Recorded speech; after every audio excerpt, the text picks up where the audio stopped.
Hello and welcome to another anime discussion with your host, Merlin. This particular video is based on an idea that I've actually been pondering for quite a while. I'm primarily referring to Sensui. Yu Yu Hakusho has been on my mind lately, and I've been wanting to discuss some aspects of it. Today, I would like to talk about a topic that people really don't bring up that much.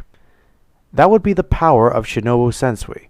Sensui is considered by many Hakusho fans to be the greatest villain of that series, and is usually ranked as one of the greatest villains in all of anime. This is primarily due to his dark backstory, his unique philosophical perspective on the world, and his hints of a fairly complex psychology. Also, Chapter Black, his respective season, pushed the heroes to their ultimate limits and had the greatest stakes in that series up to that point. It also explores some rather dark and mature themes.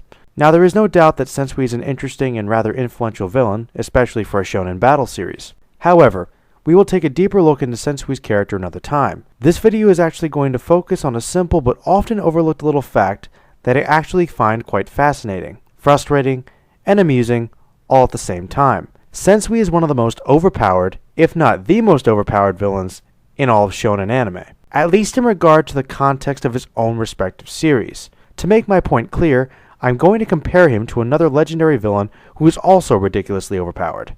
That would of course be one of my favorites, Lord Frieza from Dragon Ball. Now before going any further, I want to clarify something.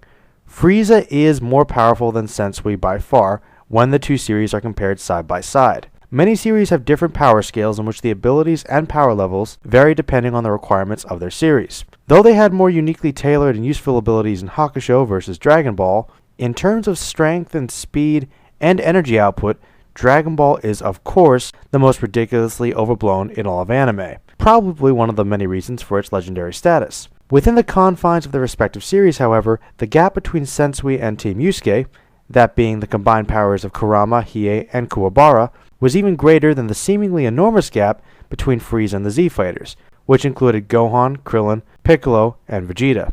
Now let's dive into this further. In DBZ, Frieza is far more powerful than the Z-Fighters, which is fairly evident. Based on the statements they make, the sheer looks of terror on their faces, and the fact that they are completely outclassed demonstrates this. When Piccolo, Krillin, and Gohan attack Frieza together, Frieza easily outmaneuvers all their blows with virtually no effort. He moves so fast that when he uses the Death Beam on Gohan, it moves at a rate that is so fast that none of them, save Vegeta, can track its movements. However, there are a number of things in flux during this battle. The Namek Saga was probably the arc that had the most dramatic power-ups for a number of different reasons. Piccolo fused with Nail, increasing his power significantly. Krillin and Gohan had their hidden potential, which increased their abilities throughout the arc and potentially the rest of the series. Gohan, of course, also had great bursts of anger that would greatly increase his power even further, at least temporarily. And Vegeta had many power-ups due to many of his previous battles. Now, taking all this into account, when all the Z-Fighters team up to face Frieza, including Goku, a possible truth becomes evident. In distracting Frieza in an attempt to prevent him from stopping Goku from creating the Spirit Bomb, the Z-Fighters really give it their all. Piccolo focuses all of his ki into a single powerful kick which not only surprises, but stuns and perhaps even slightly hurts Frieza. He certainly caught him off guard, and also managed enough force to knock him back significantly. Also, Krillin and Gohan managed to reach deep into their reserve energy and create concussive ki blasts and use them on Frieza. Admittedly, this does less than Piccolo did, but once again it does surprise and does at least seem to slightly sting Frieza. Yes, these attacks amounted to virtually nothing and were ultimately minuscule, but at least the heroes did something, even though they were completely outmatched. Now for Hakusho. After Yusuke is killed, his friends summon all of their strength and skill to take down Sensui once and for all. They all attack Sensui at once and don't hold back. Like Frieza, Sensui is able to dodge most of their blows with complete ease. He even allows himself to be struck a few times. This, of course, results in no damage, and Sensui laughs it all off and makes quick work of them all. Admittedly, Goku is fighting alongside the others during the battle, and Frieza isn't fighting at full capacity. However, neither was Sensui. Even if he was at full power, which we see that he was not, he is definitely not taking the fight seriously in the slightest. Goku, though much more powerful than his friends, was at least able to hold off and surprise Frieza with several power-ups and techniques.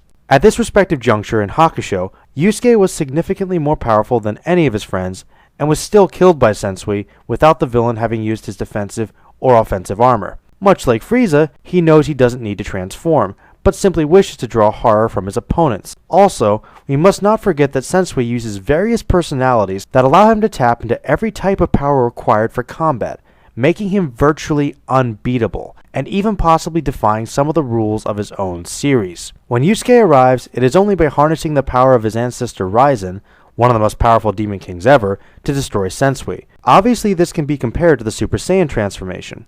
Despite this, even Goku at Super Saiyan level does have some trouble taking down Frieza, and it did not require such a massive power-up as Yusuke's demon form. Admittedly, the fight between Frieza and Goku doesn't take as long as the original anime makes it appear, but Goku does take the battle very seriously and give it his all, realizing that they could continue their fight, but that Frieza would ultimately burn out his energy and tire himself out. He knows it will take a while to defeat Frieza, but he would ultimately just outlast him. This has to do with Frieza's lack of formal martial arts training, which, despite his great strength, prevents him from some important key-related abilities, such as detecting power levels and control over his own power, hence his many transformations. Sensui, however, does not have this disadvantage, and specifically altered his mind, body, and spirit in a way that he would be well versed in any demon or spirit-related power or ability. On one final note, while Frieza was doing his very best to try and murder Goku in his Super Saiyan form, Sensui's mentality and his motivations were different, implying that he really wasn't giving it his all. This is because ultimately, he wanted to be punished for his actions. He wanted to be defeated. In a way, he planned his own death. Many people cite the battle between Goku and Frieza as one of the best, if not the best, in all fights in anime. And it's fairly obvious why. They had superpowered, godlike abilities, and their mere fighting one another destroyed a huge planet. Contrastingly, nobody ever really talks about the battle between Sensui and Yusuke. Most people say Hakusho is a great series for many reasons, but that fight is rarely one of them.